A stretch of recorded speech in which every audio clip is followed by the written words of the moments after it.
Hi guys, welcome back to wonder ఫ్రిక్స్. ఎలా ఉన్నారు అందరూ? ఒక 2 డేస్ నుండి చల్లగా అయిపోయి వర్షం పడుతూ ఉంది కదా, మంచిగా ఎంజాయ్ చేస్తున్నాం ఆ టైంని. ఇంకా టోటో గాడిని కూడా తీసుకొని వచ్చాము, వాటితో కూడా హ్యాపీగా ఆడుకోవచ్చు. ముగ్గురం కలిసి అన్నం తినేసాము, ఇంకా కూర్చొని ఆడుకుంటూ ఉన్నాము. ఇంకా రూమ్ లో కూడా ఎందుకులే, చల్లగా ఉంది కదా, వీడిని కూడా వాకర్ లేకుండా అంతే వదిలేస్తే వాడే తిరుగుతూ ఉంటాడని ఇంక వదిలేసాము. మాకేమో వాడు వచ్చి పక్కన కూర్చొని మాతో ఆడుకుంటూ ఉంటే బాగుంటది అనుకుంటాము, కానీ ఇప్పుడు వాడంతట వాడే ఆడుకోవటం స్టార్ట్ అయ్యేసరికి ఇంకా మేము పిలిచినా కానీ పట్టించుకోడు. డోర్ దగ్గరికి వెళ్ళి డోర్ కొడుతూనే ఉన్నాడు. బయట నుండి ఎవరైనా చూస్తే ఎవరో లోపల ఉన్నారు పాపం అనుకొని వస్తారేమో, వాడు అలా కొడుతున్నాడు గట్టి గట్టిగా. ఇంకా నేను వాడిని నా దగ్గరికి పిలవాలంటే ఇలా కళ్ళు మూసుకొని పిలుస్తాను, టోటో అనగానే వచ్చేస్తాను. నేను ఒక్కోసారి పిలవకపోయినా పర్లేదు, వాడంతటి వాడే వస్తాడు. నేను సైలెంట్ గా అసలు ఏమి కదిలీకుండా వాడిని వదిలేస్తే స్లోగా వస్తాడు నా దగ్గరికి. నేను ఏం చేస్తున్నాను, ఎందుకు వాడిని అసలు పట్టించుకోవట్లేదు. ఎంత ఆడినా ఏం చేసినా కానీ నిద్ర వచ్చేంత వరకే ఫుల్ యాక్టివ్ లో ఉంటే మాత్రం ఇంకా ఆడుకుంటూనే ఉంటాడు, పెద్ద పెద్దగా అరుస్తూ ఉంటాడు. ఇంకా అసలు ఒక్క క్షణం కూడా కూర్చోడు, ఇంకెంతే నుంచో అటు ఇటు తిరుగుతాడు. ఫ్రీగా వాడితో ఆడుకోవచ్చులే అని ఇంకా సింబాని ఎందుకులే డిస్టర్బ్ చేయడం. వాడేమో మధ్యాహ్నం టైంలో పడుకుంటాడు కాసేపు, ఇంకా వాడిని రూమ్ లో వేసేసాము. వీడింకి ఇలా అల్లరి చేస్తూ ఉంటే వాడు ఊరికనే ఎగ్జైట్ అవుతాడులే అని నేను ఇంకా వాడిని తీసుకొద్దాంలే అని ఇంకా సింబా గడి కోసం లోపలికి వెళ్ళాను. ఇంకా నేను అలా వెళ్ళటం ఆలస్యం చూస్తూ ఉంటాడు. ఇంకా అసలు వాళ్ళ పెద్దనాన్న కూడా అక్కర్లేదు, పక్కన వాళ్ళ పెద్దనాన్న ఉన్నా కానీ అన్నదమ్ముల బాండింగ్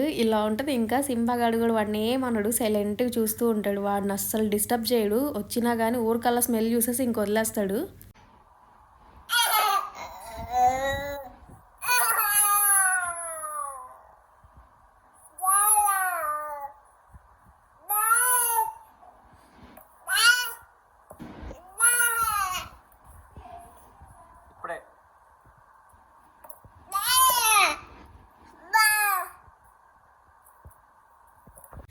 చాలాసేపు అయిపోయింది ఆడుకొని, ఇంకా వాడిని పడుకోబెడదాంలే రూమ్లోకి తీసుకొని వెళ్ళని చెప్పి టీ షర్ట్ తీసేస్తున్నాను, ఫ్రీగా ఉంటుందిలే కాస్త పడుకున్నప్పుడు అని. ఇంకా టీటం ఆలస్యం అయితే అంతే చూస్తూ ఉంటాడు. ఒక్క హాఫ్ అన్ అవర్ పడుకొని ఉంటాడు అంతే, మళ్ళీ వెంటనే లేచాడు. పక్కన నేను ఉండాలి అతుక్కొని వాడికి, లేకపోతే ఇంకా వెంటనే నిద్ర లేగుస్తాడు.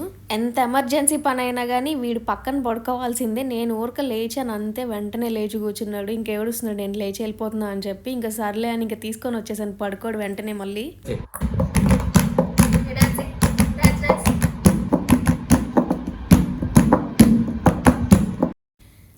డాన్స్ అనగానే వెంటనే వేస్తాడు, కాకపోతే కొత్తది చూసాడు కదా ఇట్లా డ్రమ్స్ కొట్టడం, వాడు కన్ఫ్యూజ్ అయిపోతున్నాడు ఏది ఫస్ట్ చేయాలా అని. అసలు నిజం చెప్పాలంటే టోటో గాడి వల్ల మా ఇద్దరికి ఎంత ఎక్స్పీరియన్స్ వస్తుందంటే, రేపటి రోజు మాకు కిడ్స్ పుట్టినా గానీ ఇంకా ఫుల్ ఎక్స్పీరియన్స్ తో ఉంటాము. సింపులే కదా అన్న, నాకన్నా ఎక్కువ మా హస్బెండ్ మీద డౌట్గా ఉండేది. ఎవరైనా కిడ్స్ పుట్టినా గానీ మా హస్బెండ్ అసలు ఎలా హ్యాండిల్ చేస్తాడా అని. డే 1 వీడు పుట్టిన డే 1 నుండి చూస్తూ వచ్చా కదా, నేనైతే షాక్ అయిపోయా. టోటో గాడు పుట్టిన టైంలో, డెలివరీ టైంలో నేనైతే లేను, తర్వాత హాస్పిటల్కి వెళ్ళాను చూడటానికి. కానీ ఇంకప్పుడు మా హస్బెండ్ టోటోని ఎత్తుకొని హ్యాండిల్ చేసిన విధానం చూసి నేనైతే సర్ప్రైజ్ అయ్యాను. ఎందుకంటే ఎవరికి ఎక్స్పీరియన్స్ లేనప్పుడు, మామూలుగా మా హస్బెండ్ కూడా ఏం ఎక్స్పీరియన్స్ లేదు కదా, ఫస్ట్ వీడే కదా పుట్టడం, నాకు కొంచెం డౌట్ ఉండేది అసలు వాడిని ఎలా హ్యాండిల్ చేస్తాడా, పుట్టిన వెంటనే ఎలా ఎత్తుకుంటాడా అని. అప్పుడు అర్థమైంది అసలు దేనికైనా కానీ ఎక్స్పీరియన్స్ అవసరం లేదు, ప్రేమ ఆటోమేటిక్ గా తెలియని విషయాల్ని కూడా అంతే నేర్పిస్తూ ఉంటుంది అని చెప్పి అప్పుడు చూసి నాకు అర్థమైంది. కాకపోతే నేను మాత్రం కొంచెం భయంతోనే ఎత్తుకున్న వీడిని, నాకు అంత హ్యాండిల్ చేయడం రాదు. టోటో మాత్రం మా ఇద్దరికి ఈక్వల్ గా ప్రేమ చూపిస్తాడు. నా దగ్గర ఎక్కువ ఆడినా కానీ తర్వాత వాళ్ళ పెద్దనానికి అంతే ఈక్వల్ గా టైం ఇస్తాడు. వాళ్ళ పెద్దనాంతా ఆడుకున్నా కానీ మళ్ళీ కాసేపుడు నా దగ్గరకు వస్తాడు. ఇంకా వాళ్ళ పెద్దనాన్న దగ్గర ఉన్నాడంటే కాస్త జుట్టు వేగడం, ఆ గడ్డం పట్టుకొని లాగటం ఇంకా వాడి ఇష్టము. ఇంకా వాడికి నచ్చినట్టు ఇంకా ఆడుకుంటూ ఉంటాడు వాళ్ళ పెద్దనాన్న దగ్గర. ఉండేది ఆఫ్టర్నూన్ టైంలోనే, ఇంకా ఈవినింగ్ టైం కల్లా వెళ్ళిపోతాడు ఇంటికి. ఇంకా వాడు వెళ్ళి నెక్స్ట్ మినిట్ నుండి మాకు బోర్ కొట్టిద్ది, సింబా గాడికి కూడా ఫుల్ బోర్ కొడతా ఉంటుంది. ఆడుకుంటూ స్లోగా కూన్ రాగాలు తీస్తూ ఉంటాడు సింగర్ లాగా. ఇంకా వాళ్ళ పెద్దనాన్న ఏం పాట పాడుతున్నావు అది ఇది అని చెప్పి ఇంకా అడుగుతున్నాడు కూర్చొని. మెల్లగా జారుకుంటున్నాడు స్లోగా. ఇంకా నీ టైం అయిపోయిందిలే, ఇప్పుడు నేను మా పెద్దమ్మ దగ్గరికి వెళ్తున్నాను, ఇంకా నీతో ఆడింది చాలా అన్నట్టు స్లోగా జారుకుంటున్నాడు ఇంక అక్కడ నుండి.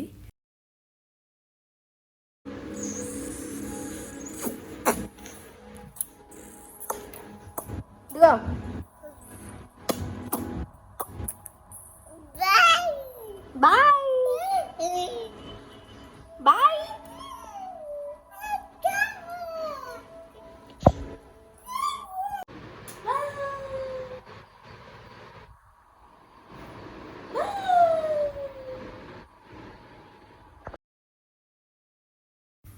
మళ్ళీ ఇది సెకండ్ టైము వాడు పడుకుంటాడని ఇంకా తీసుకొని వచ్చాం మళ్ళీ రూమ్‌లోకి. కాసేపు అలా ఆడుకుంటూ ఇంకా వాడే అలసిపోయి పడుకుంటాడని ఇంక వదిలేసాము. ఎంతటికి అసలు పడుకోవట్లేదు. మేమేం చేస్తామంటే బేబీ స్లీప్ మ్యూజిక్ ఒకటి ఆన్ చేస్తాము. ఆ మ్యూజిక్‌కి వెంటనే పడుకుంటారని చెప్పి పెడతారు కదా! అది ఆన్ చేసినా గానీ అస్సలు వీడికి అది కూడా పని చేయదు. ఆ మ్యూజిక్ ఆన్ చేసింది వాడి కోసం అయితే నాకు సింబా గాడికి నిద్ర వస్తుంది. మేమంతే పడిపోయి ఉన్నాము. అసలు వాడు పడుకోవట్లేదులే మేమైనా పడుకుందామని. సింబా గాడికి బాగా పని చేస్తున్నట్టుంది ఆ మ్యూజిక్. అసలు కదలను కూడా కదలటం లేదు. అంతే సైలెంట్‌గా రిలాక్స్ అవుతున్నాడు టోటో గాడిని చూస్తా.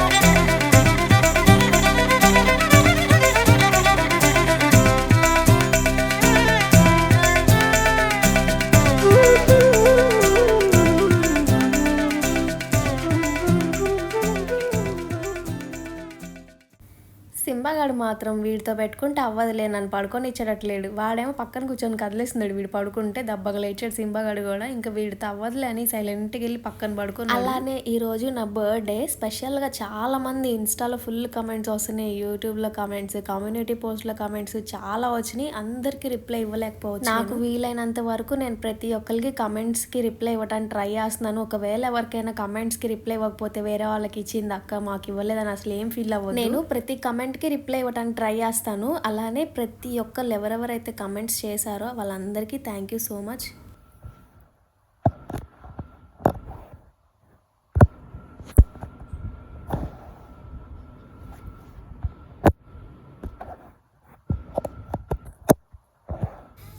ఇన్ని కమెంట్స్ అసలు థౌజండ్స్ ఆఫ్ కమెంట్స్ వచ్చినాయి. నేను అస్సలు ఎక్స్పెక్ట్ చేయలేదు ఇన్ని కమెంట్స్ వస్తాయని. స్పెషల్గా మీ టైం ఇచ్చి కమెంట్ చేసి వెళ్ళిన ప్రతి ఒక్కరికి థ్యాంక్ యూ సో మచ్. ఎంత చెప్పినా కానీ తక్కువే. చాలా హ్యాపీగా ఉంది. చిన్నప్పటి నుండి నాకు బర్త్డే అంటే ఎప్పుడు స్పెషలే. నా బర్త్డే రోజు హ్యాపీగా ఉండాలి, బాగా సెలబ్రేట్ చేసుకోవాలి అని ఉండేది. ఎలా ఉండేదంటే నాకు ఇష్టమైన వాళ్ళు కరెక్ట్గా 12కి నైట్ 12కి కాల్ చేసి విషెస్ చెప్పకపోతే ఫీల్ అయిపోయేదాన్ని. నెక్స్ట్ డే అలిగి కూర్చునేదాన్ని. అలా విషెస్ చెప్పాలి, ఒక కేక్ కట్ చేస్తే చాలు ఇంకా నా బర్త్డే అయిపోయినట్టే. అలా ఉండేది నాకు చిన్నప్పుడు బర్త్డే అంటే. నా పెళ్ళయ్యాక మా హస్బెండ్ కి మెయిన్ బర్త్డేస్ మీద అంత ఇంట్రెస్ట్ లేదని చెప్పి నాకు అర్థమైంది. తన బర్త్డేని ఎప్పుడైనా చేసినా గానీ అసలు ఇంట్రెస్టే చూపించేవాడు కాదు. తనకి ఇష్టం లేకపోయినా కానీ నా బర్త్డే మాత్రం స్పెషల్ గా చేయాలని చెప్పి నాకు నచ్చినట్టు చేయించుకునేదాన్ని అడిగి మరి. అంత ఇష్టం నాకు బర్త్డేస్ సెలబ్రేట్ చేసుకోవడం అంటే. కానీ ఒక ఇయర్ నాకు లైఫ్ లోనే వర్స్ట్ డే అని చెప్పొచ్చు. ఇంక అప్పటి నుండి బర్త్డేస్ మీద ఉన్న ఇంట్రెస్ట్ కూడా పోయింది. 2 days నుండి వర్షం పడింది, బయటకు కూడా అసలు వెళ్ళలేదు. ఇంకా టోటో గాడిని కూడా తీసుకొని వెళ్దాంలే, వాడికి కూడా ఇంట్లో ఉండి బోర్ కొడుతూ ఉంటుంది అని చెప్పి ఇంకా వాడిని కూడా బయట తిప్పుదామని తీసుకొని వెళ్ళాము. చల్లగా ఉంటే ఇంకా వేడివేడిగా ఏదో తినాలనిపిస్తుంది కదా, ఇంకా మసాలా తిందామని వెళ్ళాము. ఇక్కడ తిని చాలా రోజులు అయిపోయింది. ఇంతకు ముందు ఎప్పుడో